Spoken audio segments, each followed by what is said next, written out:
Hello again, everybody, and welcome back. We're continuing with Chapter 19 on impacts and extinctions, and so far we've talked about the actual threats that are there, that is asteroids and comets and meteors, etc.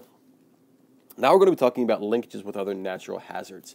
If you think about it for a second, most of the threats that are posed to you are actually a result of secondary hazards, not from the asteroid itself. There's something lands on you, obviously it's going to affect you, but most of these other things are what we'd call secondary hazards, like for example tsunamis. Right? A tsunami can affect a large area because if an asteroid or some sort of meteor lands in the ocean, it can send out that wave in all directions, affecting thousands or millions of people.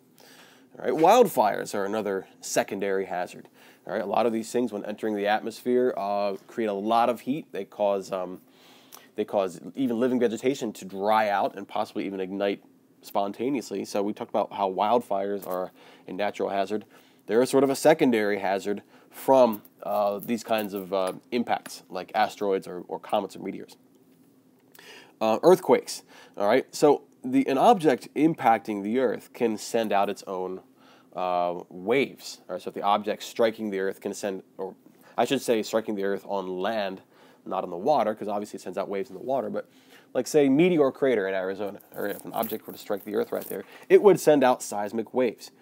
But what's also true is that it can also disrupt the motion of tectonic plates, such that they may be more prone to actually create Earth-originated earthquakes as well. So either from the impact or from seismic plates as well, or either one, you can have an increase in earthquakes, and again, that affecting a lot of people. Mass wasting, things moving downhill, landslides and such. Well, again, if you have this energy release from an impact, you can have many more landslides, either on land or underwater as a result of all that energy being released. Climate change is a big one. All right, we know that as dust and other particulate matter gets thrown up in the air, it can block out the sun, at least partially or even completely, and you can have global cooling taking place. That being said, after that takes place, these impacts also release greenhouse gases that after the cooling takes place, you could have some global warming taking place because of these greenhouse gases being released into the atmosphere, trapping more heat. So climate change, maybe cooling at first, but then overheating or over-rebounding. Both of those are threats to civilization as we know it. We also have volcanic eruptions taking place. The heat associated with an impact can literally melt rock. All right, and what it can do is weaken a part of the Earth's crust such that volcanoes are more likely to happen. So it creates instability on the Earth's crust and also in the mantle. And so in the area where the impact took place, you could have more likelihood of volcanoes to happen. So, Section 5, should we be concerned about these things? The answer is, well, yes and no. It depends on what the consequences are and what the probability of it happening is. That's really what risk is. Is it possible you could be killed by a meteor today if you leave your house? Certainly is possible, but I don't think it prevented you from leaving your house today. Why is that? Because the probability is so low. The consequences could be high, but the probability is low, therefore the risk is tolerable.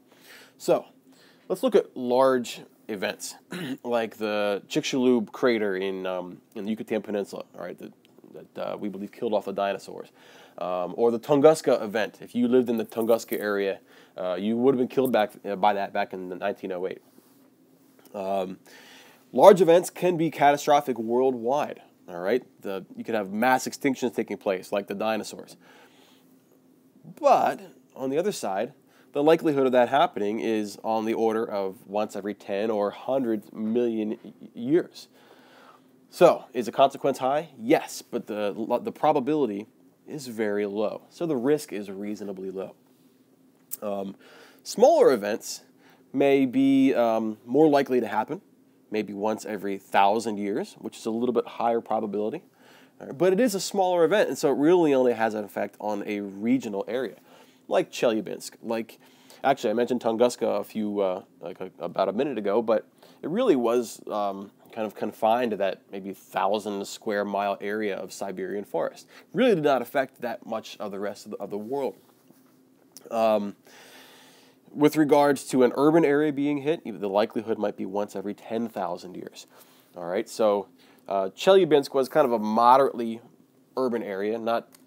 It was the closest urban area to the impact right there. And they did have a lot of glass being broken, but a major urban metropolitan area like Moscow in Russia, or New York, or Chicago, or Los Angeles, maybe once every 10,000 years, that taking place.